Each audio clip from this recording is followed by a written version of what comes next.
বিজেপির মুখ্যমন্ত্রী কে হতে চলেছেন চূড়ান্ত সিদ্ধান্ত আজই। তার আগে আপনাদের যে ছবি আমরা তুলে ধরছিলাম যে বিমানবন্দর থেকে সোজা একেবারে দক্ষিণেশ্বর মন্দিরে আসেন কেন্দ্রীয় স্বরাষ্ট্রমন্ত্রী অমিত শাহ এবং সেখান থেকে কিন্তু ইতিমধ্যেই নভোটেল হোটেলে তিনি প্রবেশ করেছেন এবং বেশ কিছু নেতৃত্বরা রয়েছেন, রাজ্য বিজেপির শীর্ষ নেতারা তারা রয়েছেন অমিত শাহের সঙ্গে এবং এখানেও কিন্তু দফায় দফায় বৈঠক হবে এবং সেখানে কি কি নিয়ে বৈঠক হবে আমরা জানবো বিস্তারিতভাবে।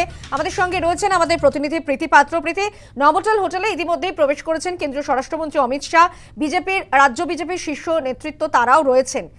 মূলত এই যে দফায় দফায় এখানেও বৈঠক হবে, পরিষদীয় নেতা নির্ধারণ হবে এরপর বিশ্ব বাংলা কনভেনশন সেন্টারে এবং তার আগে নভোটেল হোটেলেও দফায় দফায় বৈঠক হওয়ার কথা। ঠিক কোন কোন বিষয়ে আলোচনা হতে পারে এই নভোটেল হোটেলে?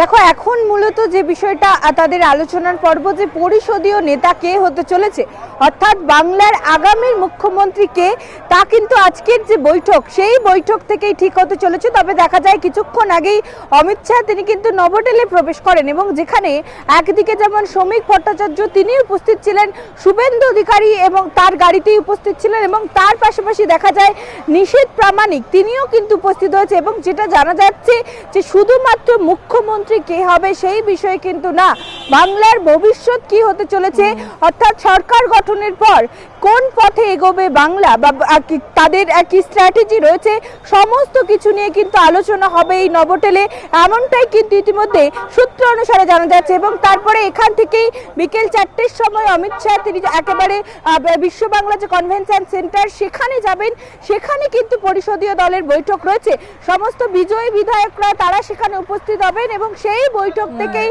পরিষদীয় দলের নেতা কে হতে চলেছে বিজেপির এবং আগামীর মুখ্যমন্ত্রী কে তা কিন্তু একেবারে ঠিক করা হবে। অমিত শাহের নেতৃত্বেই কিন্তু সেই বৈঠক হবে এবং সেই বৈঠক থেকে অর্থাৎ আজকে বিকেলের পর কিন্তু বাংলার মুখ্যমন্ত্রী কে হতে চলেছে আগামী দিনের তা কিন্তু আমরা জানতে পারবো। এবং তার আগেই দেখা যাচ্ছে একেবারে দফায় দফায় বৈঠক।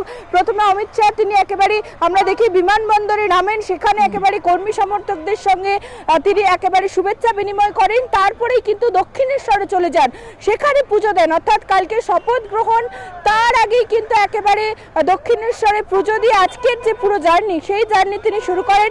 এরপরে ইতিমধ্যেই নভোটেলে প্রবেশ করেছেন, সেখানে শ্রমিক ভট্টাচার্য এছাড়াও শুভেন্দু অধিকারী, নিশীথ প্রামাণিক সহ অন্যান্য উচ্চ নেতৃত্বরা রয়েছে বিজেপির রাজ্যের, তাদের সঙ্গে বৈঠক হবে।